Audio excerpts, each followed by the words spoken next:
ಇವತ್ತೇನು ಕನ್ನಡಿಗರ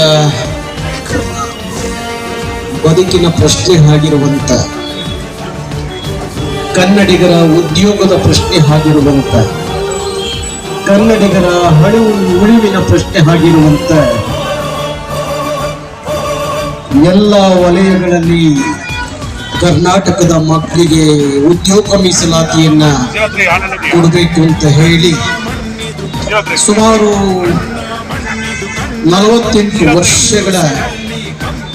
ಹಿಂದೆ ಅವತ್ತಿನ ಮುಖ್ಯಮಂತ್ರಿಗಳಾಗಿದ್ದಂತ ರಾಮಕೃಷ್ಣ ಹೆಗಡೆಯವರ ಸರ್ಕಾರದ ಅವಧಿಯಲ್ಲಿ